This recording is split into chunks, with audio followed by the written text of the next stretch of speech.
Today, votes are being counted in India, but Prime Minister Narendra Modi's hopes for a landslide could be dashed. A jury has been chosen and will hear opening statements in Hunter Biden's gun case. And Iran-backed groups in Iraq ramp up rocket and missile attacks on Israel. It's Tuesday, June 4th. This is Reuters World News, bringing you everything you need to know from the front lines in 10 minutes every weekday. I'm Tara Oakes in Liverpool.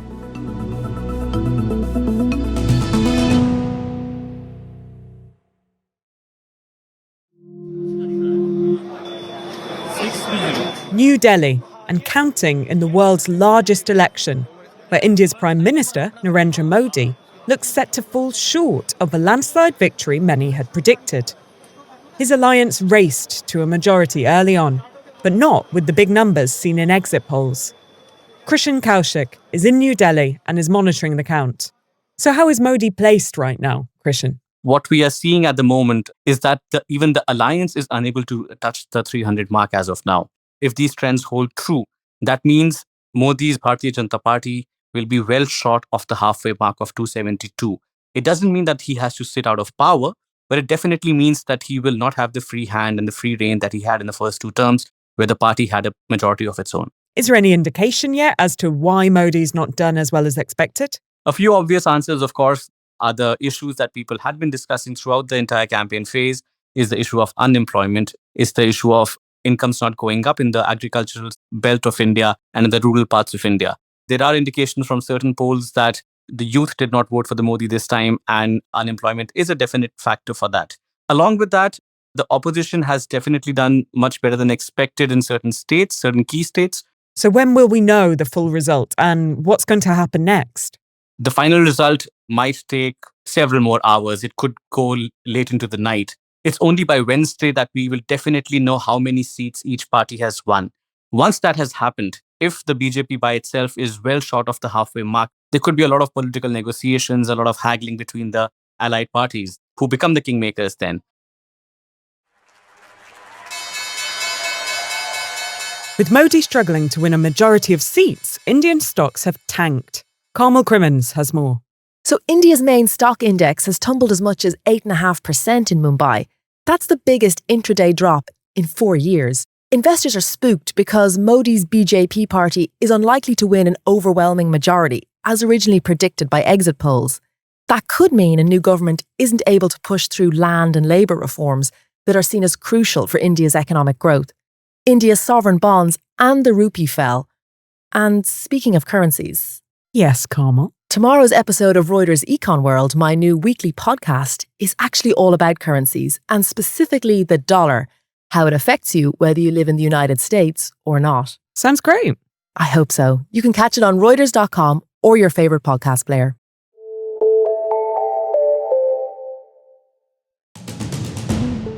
The Israeli military has said another 4 hostages abducted by Hamas on October 7th have died in captivity. All 4 were previously filmed alive in hostage videos posted by Hamas. Hamas has said that one of the men died of wounds sustained during an Israeli airstrike. I've changed my mind. It's allowed, you know. Former Brexit campaigner Nigel Farage announcing that he is going to stand in the UK election after all, for the right-wing Reform Party. He had previously said he would not run in order to help Donald Trump's election campaign. After the announcement, Farage posted a video to social media soundtracked by Eminem's hit Without Me. Meanwhile, British Prime Minister Rishi Sunak and Labour leader Keir Starmer will go head-to-head on Tuesday in their first televised debate ahead of the July 4th election.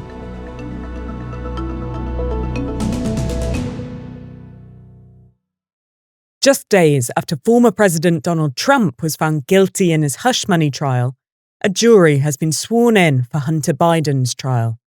The president's son is accused of failing to disclose his drug use when he bought a gun in 2018 and of illegally possessing the weapon. He has pleaded not guilty to the 3 felony charges. Reporter Tom Halse was at the federal courthouse in Wilmington, Delaware. So Tom, what should we expect from the first day of testimony? Well, today we're expecting the U.S. Special Counsel, David Weiss. He's the one leading the case. He'll be calling, he said his first witness will be Erica Jensen. She is a special agent for the FBI.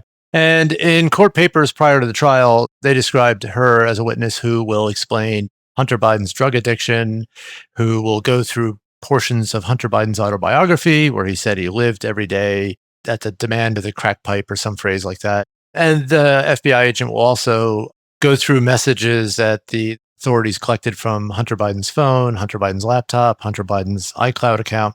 And at least in pretrial papers that were filed with the court, they showed that those messages were connecting with what they claimed were street-level drug dealers to obtain crack and things like that. So it could be a kind of ugly first day for Hunter Biden. What's the sentence like for something like this? The Department of Justice says he faces up to 25 years. That would be a maximum sentence. The Department of Justice was also careful to say defendants in these kind of cases rarely get the maximum. What's been the president's response so far? He's been very supportive. He's always been very supportive of Hunter Biden. He put out a statement on Monday saying he stands by his son. He loves his son. He's careful to say in that statement that as president, he would not intervene in any way in a court case. The fact the case is being brought, I guess, shows that the DOJ had a free hand in going after Hunter Biden. What's the political impact of such a trial against a sitting president's son? Having his son's drug addiction dragged through the media and being a media focus for a week or maybe more, you could see that being a hard thing for his campaign and making it difficult for him to get a message out. But on the other hand, it's genuine problems that a lot of families are dealing with. So maybe it's possible it'll generate sympathy for the Biden family and support for the way Joe Biden has really stood by his son. Iran-backed Shiite armed groups in Iraq have ramped up rocket and missile attacks on Israel in recent weeks, raising concerns of potential Israeli retaliation and regional escalation should they draw blood. Both Washington and some of the group's Iranian allies are watching the increasingly sophisticated attacks with unease. Timur Azahi is our Iraq bureau chief based in Baghdad. So Timur, these groups are allied with Iran, but their attacks are going further than some in Iran would like, right? Yeah, it's really interesting. The groups in the axis of resistance, this regional network of Iranian allies, while they are all sort of strategically aligned, they don't always agree on everything. And what we hear from sources is that this is one of the cases where there's some unease in Iran, but also among Hezbollah. The unease centers on what some in the axis see as the headstrong and kind of reckless nature of some of these Iraqi groups. So why can't Iran or Iraq, where they're based, more successfully rein them in? In Iraq, the government is in a tight spot. This government was formed with the backing of some Iran-backed armed groups. There's been a lot of anger over Israel's Gaza campaign, and it's difficult for the government of Iraq, which has no relations with Israel and doesn't recognize Israel, to kind of come out and say, stop attacking the Israelis when there's so much popular anger against them. For Iran, they do have the power to intervene. We saw that in January when the Guards commander came here and told them to tone down their attacks on US forces, and they did. But at the same time, Iran doesn't necessarily have an on-off switch for the resistance groups in the region. You could sort of think of it perhaps as more as a dimmer. They can dim the attacks a bit, but it's important for these groups also to feel like they have some level of independence. So what's at stake if these attacks continue and have greater success in hitting Israeli targets? Many of the officials we spoke to said that if these attacks manage to draw blood in Israel, if they hit military or civilian infrastructure and cause injuries or damage, that could lead to Israeli retaliation in Iraq. That could then set off a spiral of violence.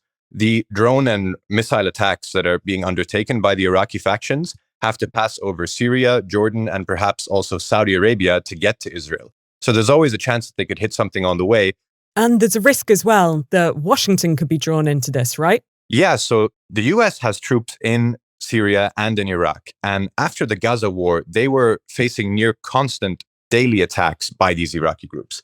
Now, those have stopped, but US officials told us that US forces in the region, including in Iraq, have been intercepting these drones and rockets fired at Israel. Now, that would be very controversial in Iraq and potentially could also draw the US further into this conflict.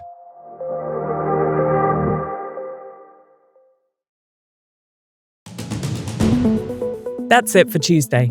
We'll be back tomorrow with our daily headline show.